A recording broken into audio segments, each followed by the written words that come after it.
In a world where order has collapsed and justice no longer works, how much humiliation must an ordinary person endure?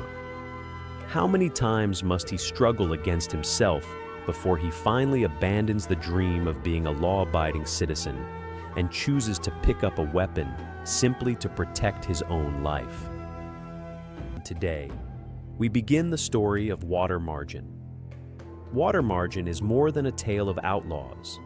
It is a survival record of ordinary people living during the final years of the Northern Song dynasty. The novel is not concerned with who sits on the throne.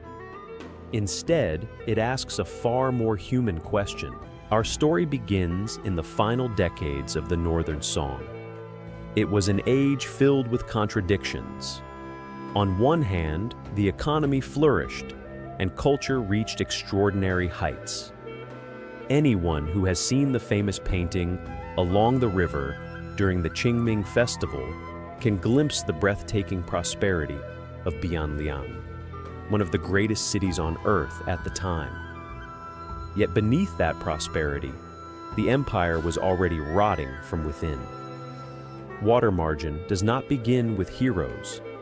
Instead, it begins with the rise of a deeply absurd man named Gao Q. Gao Q started life as a street thug. He possessed neither noble character nor remarkable achievements. His greatest talent was his skill at kuju, an ancient Chinese form of football. By chance, his talent attracted the attention of Prince Duan, the future Emperor Huizong of Song. Because he could entertain the future emperor and because he understood how to please powerful people, Gao Q rose with astonishing speed. Eventually, he became Grand Marshal, commanding the imperial armies. This is not simply the story of a villain's success. It establishes the central theme of the entire novel. When the highest positions in society are awarded not to the most capable people, but to those who can best entertain those in power, the collapse of justice becomes inevitable. Once the standards at the top begin to decay, corruption spreads through every layer of society. Against this backdrop, we meet one of the most tragic figures in all of Chinese literature, Lin Chong. Why is Lin Chong so heartbreaking? Because among all the characters in Water Margin, he is the one most people can recognize themselves in.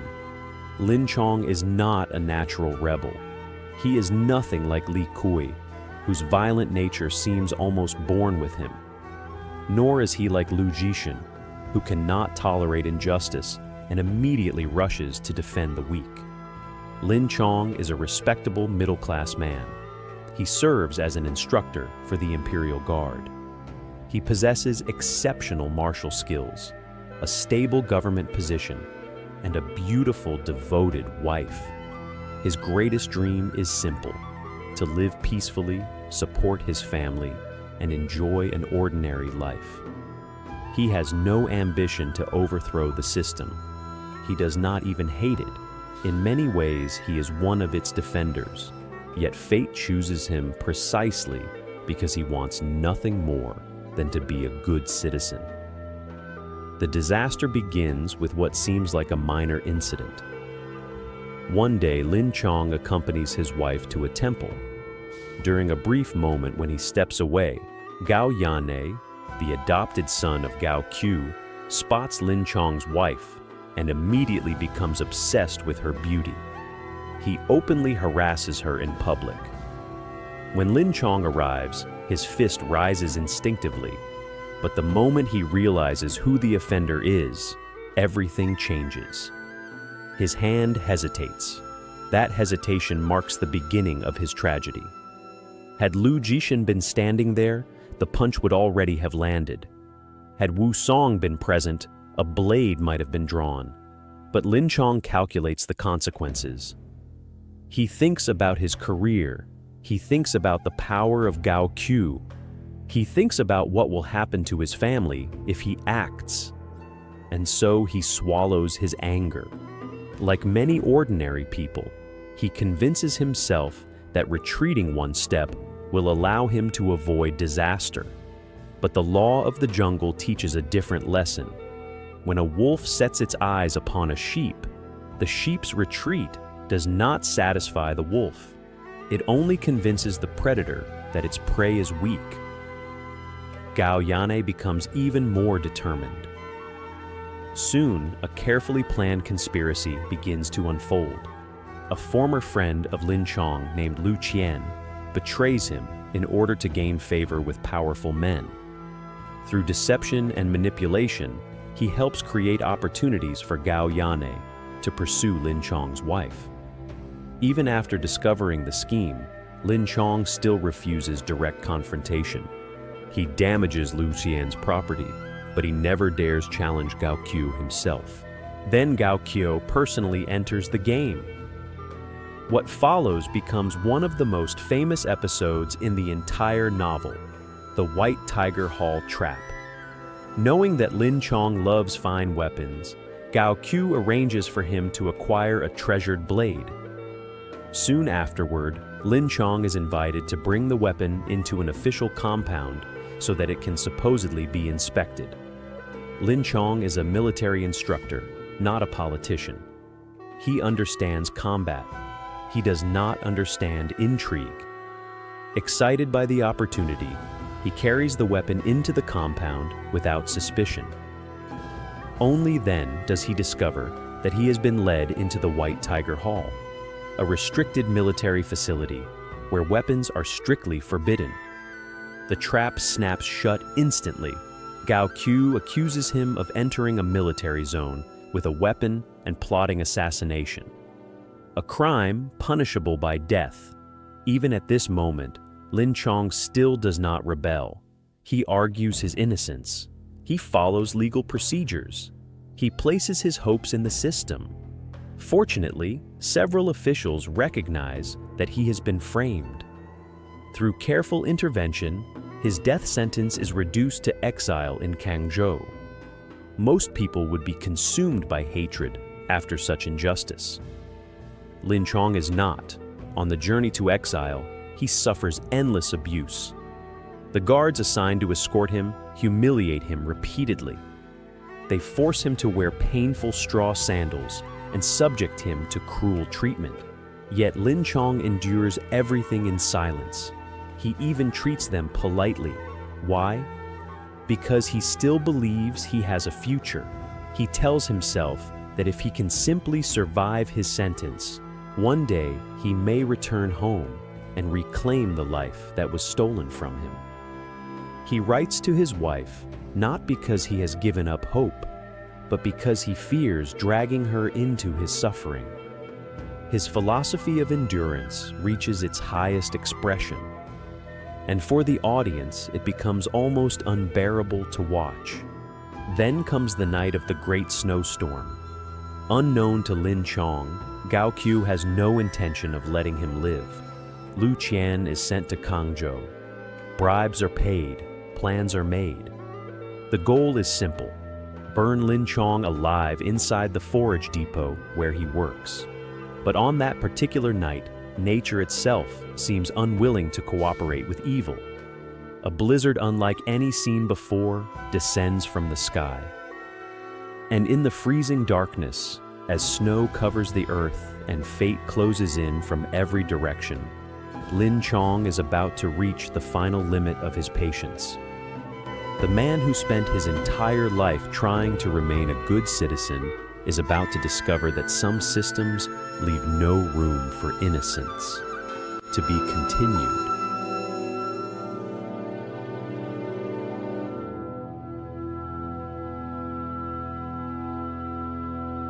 Mysterious East, reading the classics of Chinese civilization. Today we continue the story of Water Margin. In the previous chapter, we followed the tragedy of Lin Chong, a man who wanted nothing more than a peaceful life. He obeyed the law-respected authority and endured humiliation again and again. Yet, every compromise only pushed him closer to destruction. Water Margin repeatedly asks a painful question. When a good man is denied every lawful path, what remains for him besides rebellion? The answer arrives on a freezing winter night. Gao Chou had never intended to let Lin Chong survive. Even after exile, the powerful official continued his pursuit. Lu O Chen, once Lin Cheng's friend, traveled to Jiangzhou, bribed local authorities, and arranged a final trap. Their plan was simple: burn Lin Chong alive inside the forage depot and erase him forever. But fate had other plans. That night, an extraordinary blizzard swept across the land and forced him to seek refuge in a nearby. The snow collapsed Lin Cheng's small shelter, Mountain God Temple. Inside the temple, Lin Cheng overheard a conversation that changed everything. Through a crack in the door, he heard Luo Chen and Fu Wen boasting about the fire they had set. He heard how Gorchio had orchestrated every step of the conspiracy. He heard them discussing the rewards they would receive after his death. In that moment, the final illusion died. Every sacrifice, every humiliation, every compromise, every hope that patience might save him, all of it had led not toward survival, but toward execution. The law was dead. Justice was dead. And in a world where both had already perished, only one language remained: violence. Lin Chong pushed open the door.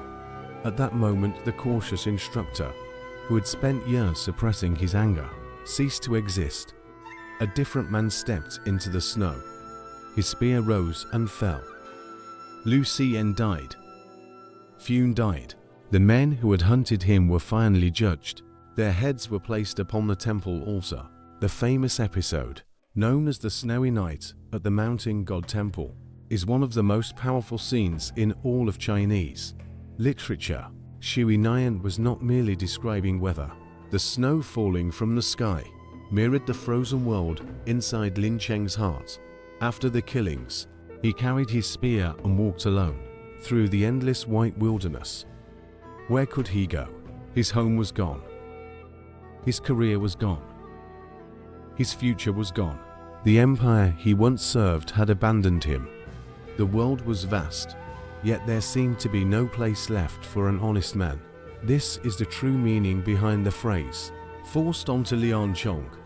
Many people repeat those words casually, but only after understanding Lian Chong's story can we appreciate their weight. Rebellion was not born from ambition.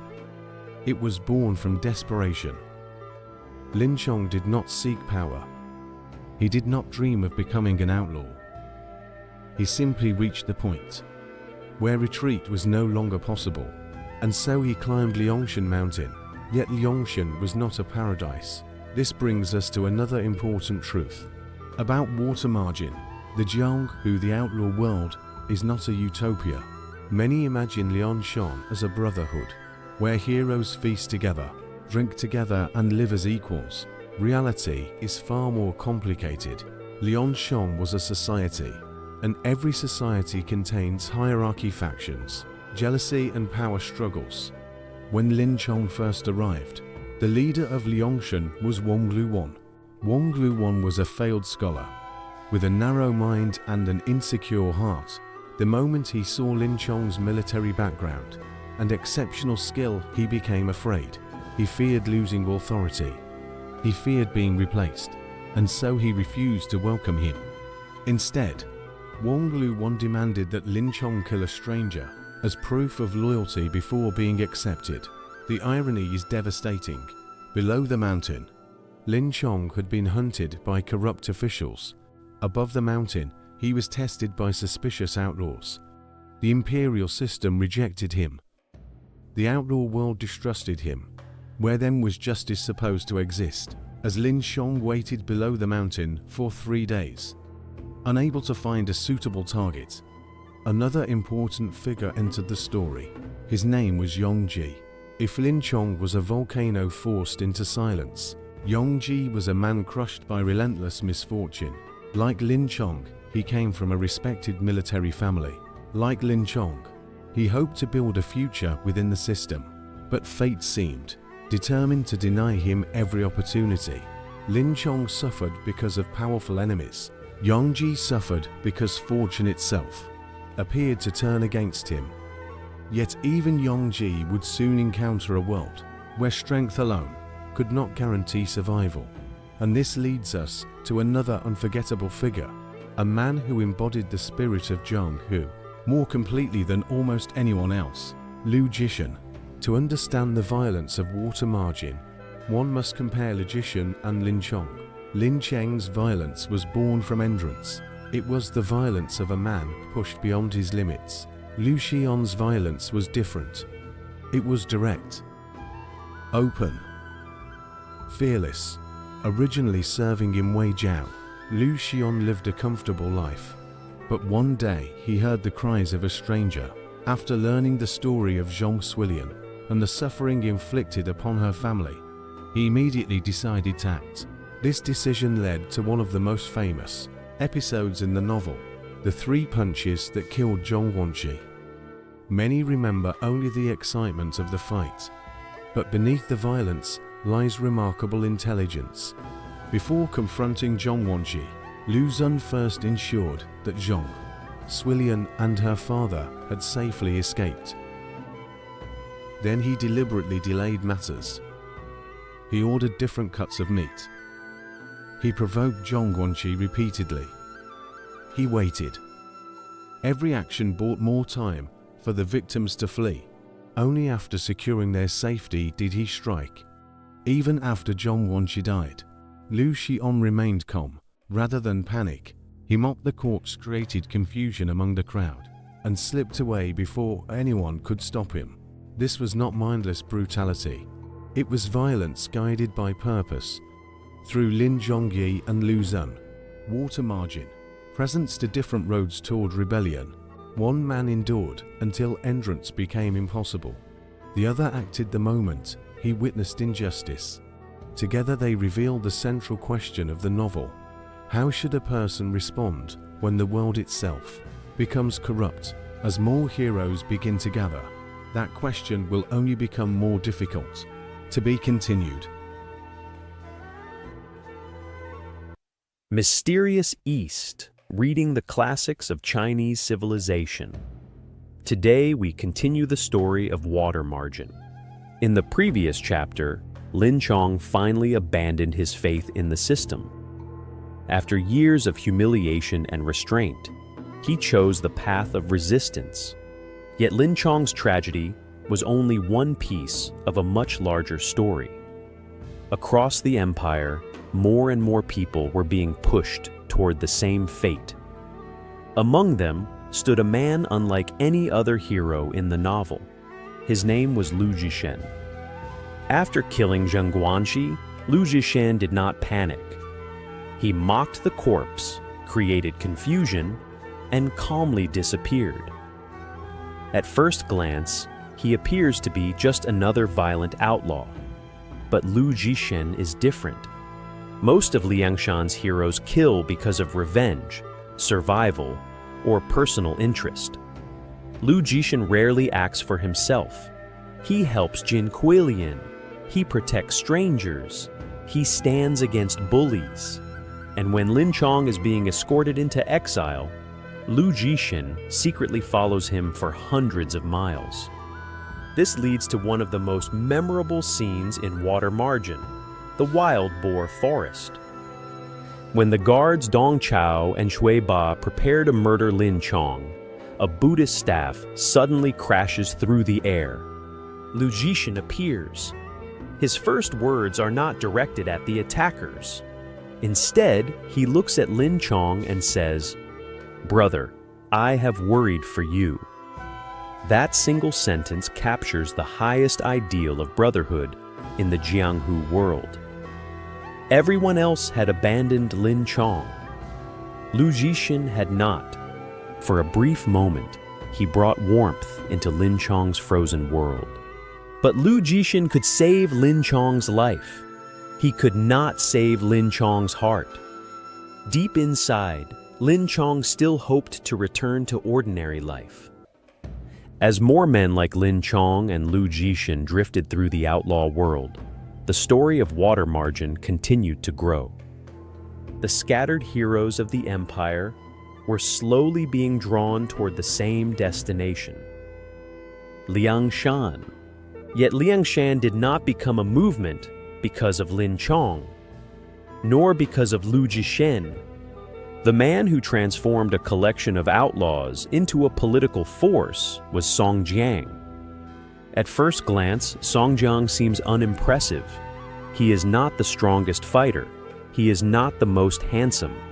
Yet Song Jiang possesses something far more valuable: influence. If Lu Jishen's loyalty is expressed through action, Song Jiang's loyalty is expressed through relationships. He lends money.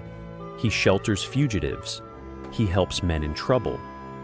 Wherever he goes, people remember his generosity. That reputation becomes his greatest weapon. Song Jiang's importance becomes clear during the events surrounding Chao Gai and the famous birthday gifts incident. After Chao Gai and his companions seize the valuable convoy, government authorities move quickly to arrest them. Song Jiang secretly warns Chao Gai. That decision changes everything. Without it, the future history of Liangshan might never have existed. This is why Song Jiang is such a complicated character. Many readers dislike him. They see him as hypocritical. They accuse him of being obsessed with amnesty. Yet from another perspective, Song Jiang is one of the few people in the novel capable of long-term political thinking. Many heroes focus on survival. Others focus on revenge. Song Jiang thinks about the future. He asks a question few others are willing to consider. What happens after the rebellion? How can hundreds of outlaws survive in the long run? His answer is simple. Eventually, Liangshan must reach an agreement with the empire. This belief influences almost every major decision he makes.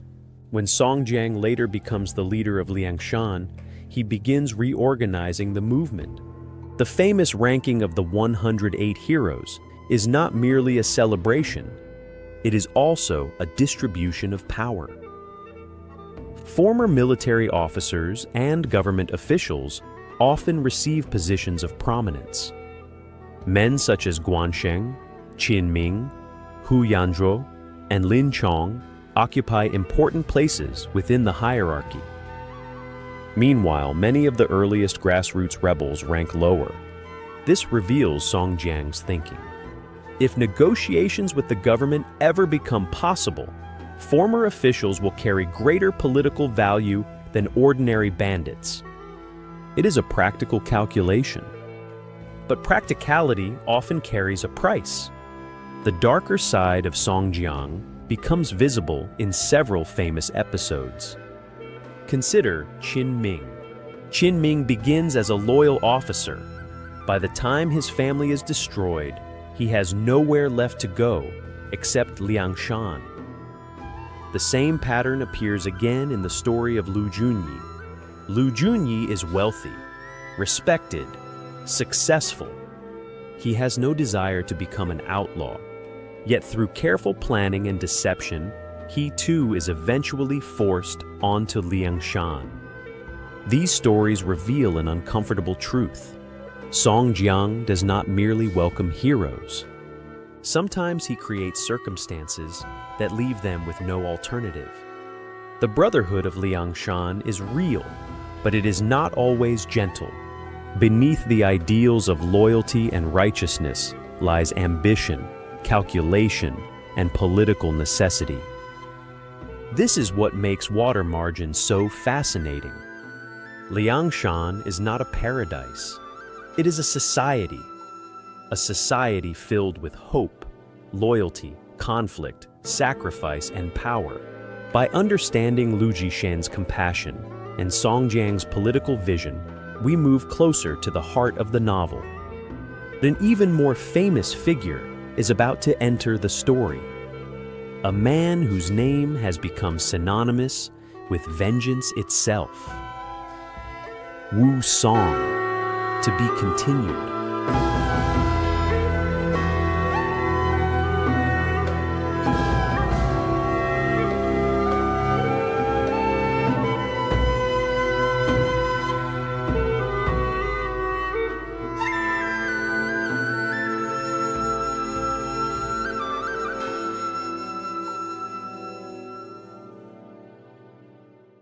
Understanding the mysterious East, interpreting the timeless classics. Welcome to Mysterious East. Mysterious East, reading the classics of Chinese civilization. Today, we continue our journey through water margin. By now, we have witnessed Song Jiang's political calculations, Lin Chong's endurance, and Lu Jishen's compassion. Yet we have only begun to understand the world of water margin, because sooner or later, every hero in this story faces the same question. When justice no longer exists, what should a man become? No character answers that question more violently than Wu Song. If Lin Chong represents patience, Wu Song represents resolve. But Wu Song was not born a killer. In fact, he was a man who deeply respected order, reputation, and personal honor. Most people remember the famous episode of Wu Song killing the tiger on Jingyang Ridge. What they often forget is what happened afterward. The local magistrate rewarded him with 1,000 strings of cash, a tremendous fortune by the standards of the time. Wu Song refused to keep it. Instead, he distributed the money among the local hunters who had suffered under the tiger's attacks for years. That single decision reveals much about his character. He was generous, disciplined, and guided by a strong sense of fairness. At that stage of his life, Wu Song still believed in the system. He accepted a government position and became a constable. He wore the uniform proudly. He believed that law and justice still meant something. Then came the death of his brother, Wu Delang. After discovering that Wu Delang had been poisoned by Pan Jinlian and Shi Menqing, Wu Song did not immediately seek revenge. This is one of the most important details in the entire novel. Unlike his later reputation, Wu Song first attempted to follow the law. He gathered evidence. He found witnesses. He collected testimony. He presented his case before the authorities. He believed that justice would prevail. Instead, reality struck him like a hammer. The magistrate had already been bribed by He Menqing. The case was ignored. The evidence was dismissed. The law that Wu Song trusted proved powerless against wealth and influence. At that moment, something inside him broke. He realized that in this world, justice belonged to those who could afford it. If the law would not punish murderers, then he would do it himself. If the court would not judge the guilty, then his blade would become the judge. What followed was the famous confrontation at Lion Tower. Wu Song killed Shi Menqing, he killed Pan Jinlian. But even then, his violence still had a clear purpose. It was revenge, personal vengeance. The true transformation of Wu Song came later. After being exiled to Mengzhou, he once again tried to live within the rules. He helped Xian reclaim Happy Forest, believing he was repaying kindness. Yet once again, loyalty led him toward disaster. Zhang Dujian, a powerful military officer, pretended to admire Wu Song. He welcomed him into his home. He treated him as an honored guest. He even hinted at a future marriage with the servant girl Yu Lan. For a brief moment, Wu Song believed he had found a new beginning. He believed he had finally found a home. But it was all a trap. During the Mid-Autumn Festival, Zhang Dujian framed him for theft and sent him back into prison. The pattern repeated itself. Every time Wu Song trusted society, society betrayed him. Every time he followed the rules were used against him. By the time he reached Flying Cloud Gorge, something had fundamentally changed. When the assassins sent to kill him appeared, Wu Song eliminated them without hesitation. And for the first time, he fully understood the truth. There would never be a place for him within the system. There would never be justice waiting for him at the end of the road. So he turned back.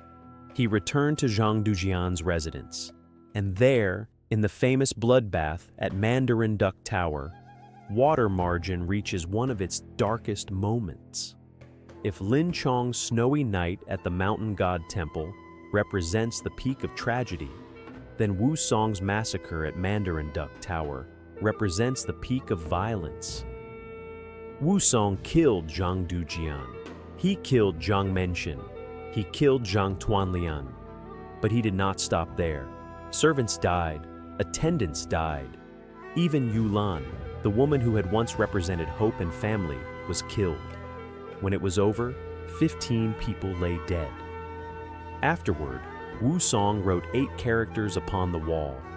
The killer is Wu Song. Those words were more than a confession. They were a declaration of separation from the world he once believed in. The law-abiding constable was gone. The man who dreamed of stability was gone. From that day forward, only the wanderer Wu Song remained, a man who trusted neither institutions nor promises, a man who believed only in the blade he carried. Many readers ask the same question. Why did Wu Song kill innocent people? Why did he not stop after taking revenge on the guilty? Why did he not stop after taking revenge on the guilty? The answer is uncomfortable.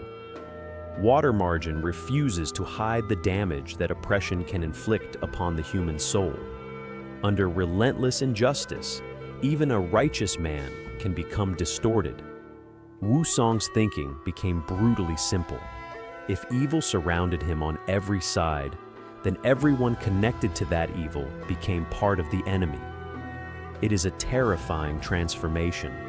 On one hand, the audience feels satisfaction as corrupt men receive punishment. On the other hand, we witness something equally tragic, the destruction of compassion itself. This is why Wu Song remains one of the most fascinating figures in Chinese literature. He is neither a hero nor a villain.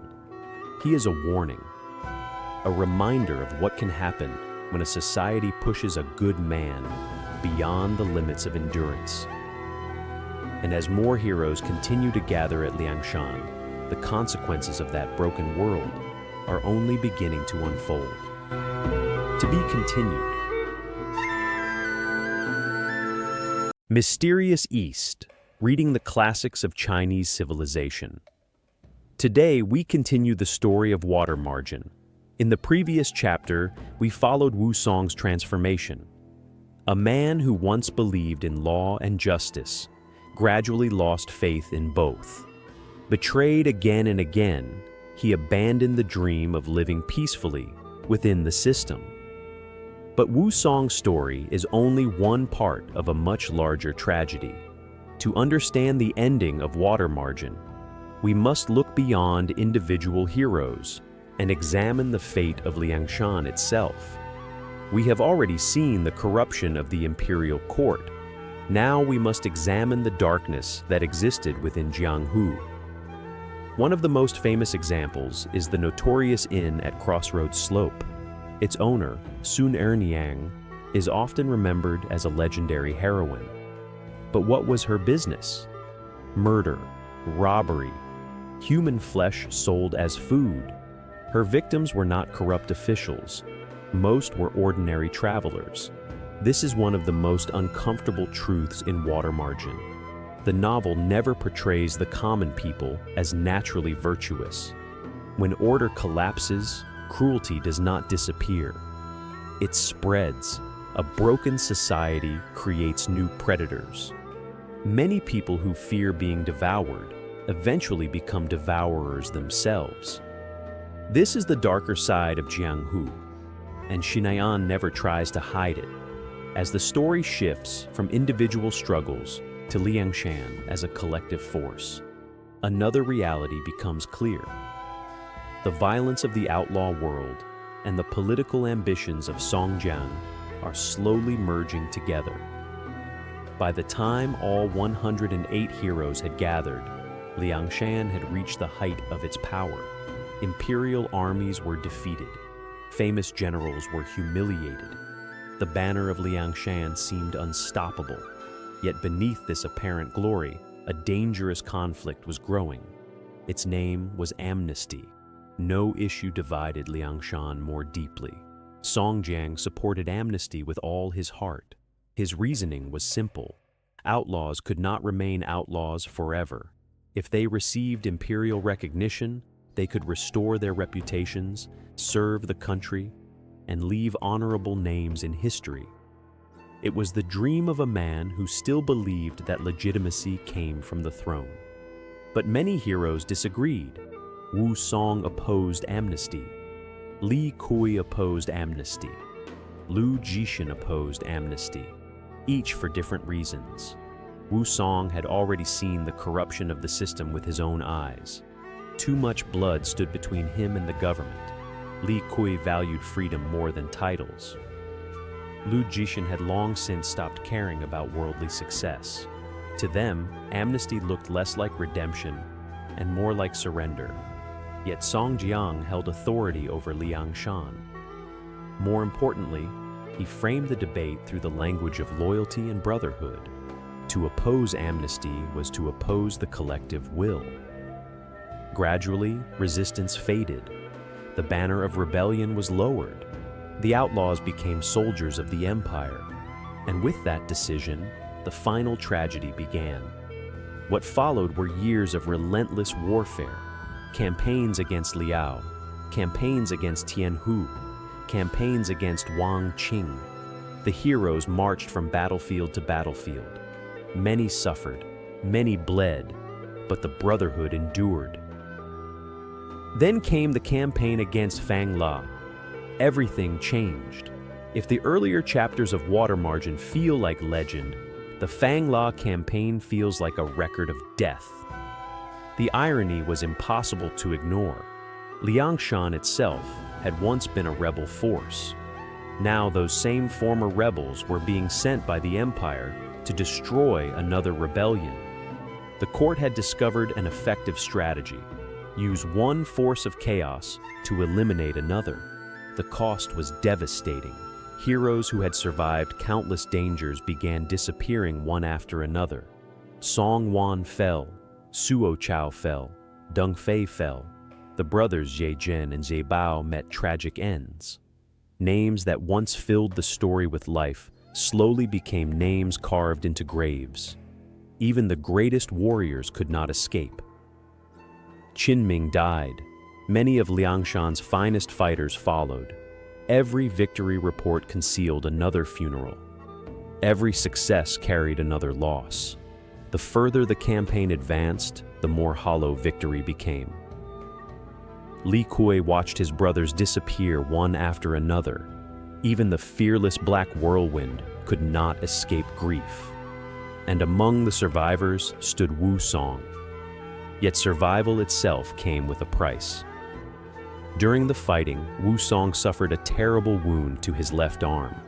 When he awoke and saw the ruined limb hanging from his body, he did not hesitate. He drew his blade. With a single strike, he severed the arm himself. That moment became one of the most unforgettable scenes in the entire novel. The cut removed more than flesh. It severed his final attachment to the life he once knew. The warrior remained alive, but something inside him had changed forever. As the campaign continued, the cost of Songjiang's dream beat. As the campaign continued, the cost of Songjiang's dream became impossible to ignore. The heroes had accepted amnesty. They had served the empire faithfully. They had shed blood for the court. Yet the ranks of Liangshan grew smaller with every battle. The brotherhood that once gathered beneath a single banner was slowly disappearing. And the survivors were beginning to understand a painful truth. The reward for loyalty might not be what they had imagined. To be continued.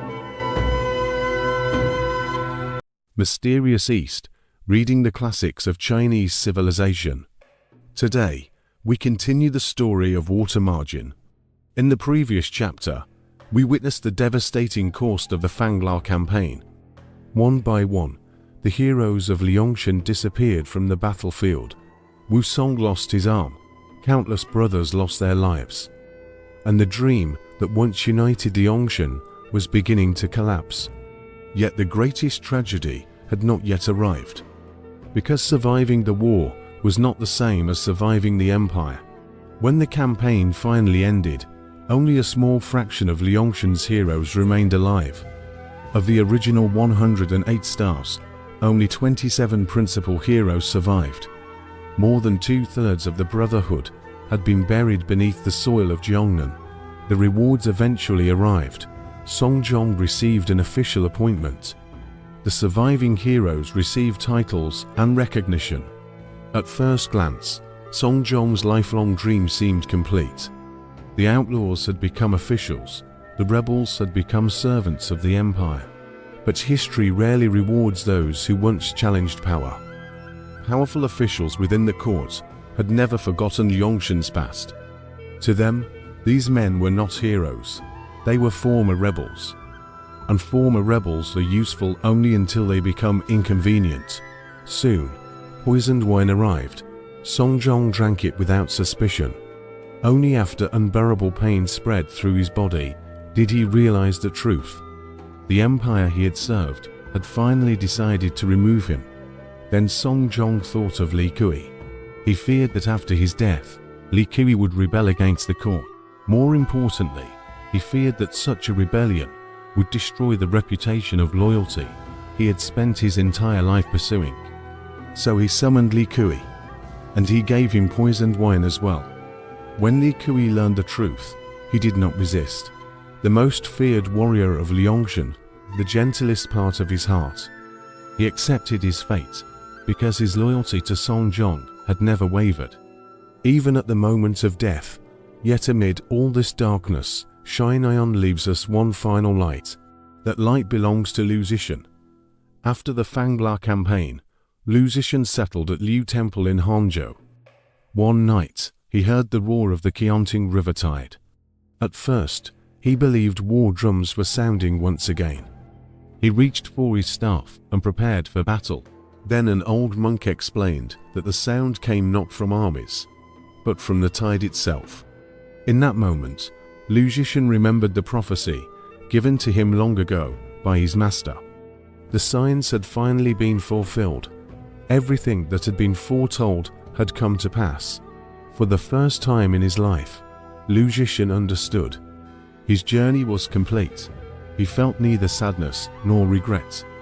He bathed, he changed his clothes, he composed a final verse. Then he sat peacefully and left the world behind. Among all the heroes of Liangshan, Lu Zishan appears to have found the most peaceful ending. He spent his life helping strangers. He fought injustice wherever he found it. And in the end, he achieved something that power, wealth, and victory could never provide: peace. Looking back upon the entire story, what is water margin truly about? It is about Lin Chong's entrance until entrance became impossible. It is about Wusong's belief that violence could answer violence. It is about Song Jiang's ambitions, calculations, and contradictions. It is about Lu Zishan's compassion and awakening. But more than anything, it is a mirror. A mirror reflecting how power can corrupt justice. A mirror showing how the absence of law transforms society into a wilderness. A mirror revealing how ordinary people struggle against forces far greater than themselves. The heroes of Liangshan were flawed. Their rebellion carried limitations. Their choices often led to tragedy. Yet their determination continues to resonate across centuries. Because beneath every battle lies a timeless human desire. The desire for fairness. The desire for dignity. The desire to resist injustice. That is why Water Margin has endured. Not because of its fights, not because of its heroes, but because it speaks to something deeper within the human spirit. The story may end, but the questions it asks never truly disappear. End.